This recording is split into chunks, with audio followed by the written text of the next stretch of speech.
లోక్సభ ఎన్నికలపై full focus పెట్టినటువంటి BJP high command తెలంగాణలో డబుల్ డిజిట్ టార్గెట్ గా వ్యూహాలు రచిస్తోంది. ఢిల్లీలో జరిగిన Telangana BJP core committee meeting లో గెలుపు గుర్రాలకే అవకాశం ఇవ్వాలని తేల్చారు. ఇప్పటికే 4 సిట్టింగ్లలో 3 పక్కాగా ప్రచారం జరుగుతోంది. అయితే నెల 29న తొలి జాబితాలో తెలంగాణ నుంచి 5 లేదా 6 పేర్లు వెలువడొచ్చని అంచనా వేస్తున్నారు.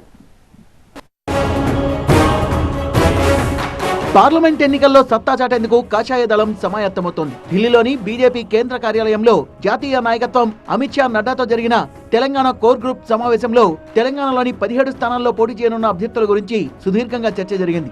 గెలుపు గుర్రాల కోసం క్షేత్రస్థాయి నుంచి నివేదికల ఆధారంగా తుది జాబితా ఖరారుకు సిద్ధమవుతోంది. ఎన్నికల షెడ్యూల్ విడుదలకు ముందే అభ్యర్థుల్ని ప్రకటించేందుకు బీజేపీ రెడీ అవుతోంది. రాష్ట్రంలోని 17 పార్లమెంట్ స్థానాల్లో ఒక్కో స్థానానికి 3 నుంచి 5 ఆశావహుల పేర్ల జాబితాను రాష్ట్ర నాయకత్వం రూపొందించింది. మొత్తంగా రాష్ట్ర కోర్ కమిటీ ఎంపిక చేసిన సుమారు 50 పేర్లతో కూడిన జాబితాను కిషన్ రెడ్డి నడ్డాకు అందజేశారు. 4 సిట్టింగ్ స్థానాలతో పాటు మిగతా 13 స్థానాల్లో ఆశావహులు, వారి బలాబలాలు, సామాజిక సమీకరణాల గురించి చర్చించారు. 4 సిట్టింగ్లలో 3 పక్కాగా ప్రచారం జరుగుతోంది. లోక్సభ ఎన్నికలకు సికింద్రాబాద్ నుంచి కేంద్ర మంత్రి కిషన్ రెడ్డి, కరీంనగర్ నుంచి బండి సంజయ్, నిజామాబాద్ నుంచి ధర్మపురి అరవింద్, చేవెళ్లకు కొండా విశ్వేశ్వరరెడ్డి పేర్లు ఖరారైనట్లు ప్రచారం జరుగుతోంది.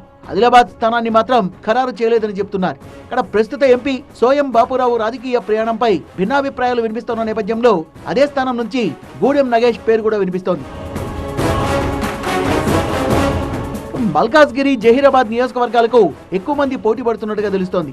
మల్కాజ్గిరి నుంచి పోటీ చేసేందుకు ఈటెల రాజేందర్ ఆసక్తి చూపుతుండగా జాతీయ నేత మురళీధర్ రావు కూడా ఈ నియోజకవర్గంపై కన్నేసినట్టు తెలుస్తోంది.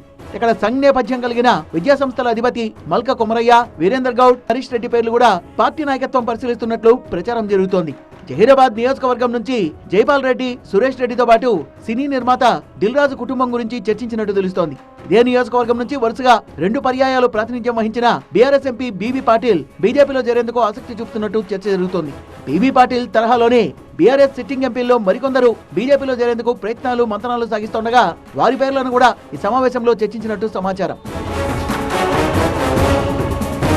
మహబూబ్నగర్ స్థానం నుంచి డీకే అరుణ, జితేందర్ రెడ్డి ఇద్దరూ పోటీ చేయడానికి ఆసక్తి చూపుతున్నారు. ఇద్దరిలో ఒకరి పేరును నాయకత్వం ఖరారు చేసే అవకాశం ఉంది. వీళ్ళిద్దరితో పాటు శాంతకుమార్ పేరు కూడా వినిపిస్తోంది. నాగర్ కర్నూలుకు బంగారు లక్ష్మణ్ కుమార్తె Bangaru Shruti, K S Ratnam, BRS sitting MP Pothuganti Ramulu, మెదక్కు రఘునందన్ రావు, జి అంజిరెడ్డి పేర్లు ఉన్నట్లు సమాచారం. భువనగిరికి మాజీ ఎంపీ బూర నర్సయ్య గౌడ్, జి మనోహర్ రెడ్డి, కాసం వెంకటేశ్వర్లు యాదవ్ పేర్లు వినిపిస్తున్నాయి. వరంగల్ నుంచి మాజీ ఐపీఎస్ కృష్ణప్రసాద్, చింత సామమూర్తి పేర్లు వినిపిస్తున్నాయి. మహబూబాబాద్ కు హుస్సేన్ నాయక్ లేదంటే ఇతర పార్టీల నుంచి చేరబోయే వారి పేర్లు పరిశీలనలో ఉన్నాయి. అనే ఖమ్మం నుంచి దేవకి వాసుదేవరావు, వినోద్ రావు, రంగా కిరణ్ పేర్లున్నట్లు తెలుస్తోంది. నల్గొండ నుంచి మన్నె రంజిత్ యాదవ్ తో పాటు మరికొందరిని పరిశీలిస్తున్నారు. పెద్దపల్లి, హైదరాబాద్ స్థానాలకు బలమైన అభ్యర్థుల కోసం కసరత్తు చేస్తున్నట్టు తెలిసింది. పెద్దపల్లి నుంచి టీ కుమార్ లేదా మరొకరు, అలానే హైదరాబాద్ నుంచి రాజాసింగ్, మాధవీలత, భగవంతరావు పేర్లు పరిశీలిస్తున్నారు. తూప్రాన్లో బీజేపీ విజయ సంకల్ప యాత్రలో పాల్గొన్న కేంద్ర మంత్రి కిషన్ రెడ్డి పార్లమెంట్ ఎన్నికల్లో తెలంగాణలో 17కి 17 సీట్లు తామే గెలుస్తామన్నారు. ఏప్రిల్ మొదటి వారంలో మన దేశాల ఎన్నికలు జరగనున్నాయి. నాకు పూర్తి విశ్వాసం ఉంది. వచ్చే పార్లమెంట్ ఎన్నికల్లో 17 సీట్లు గెలుస్తాం.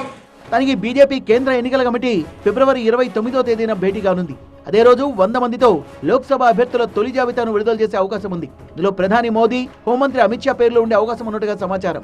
తొలి జాబితాలో తెలంగాణ నుంచి 5 నుంచి 6 పేర్లు వెలువడొచ్చని అంచనా వేస్తున్నారు.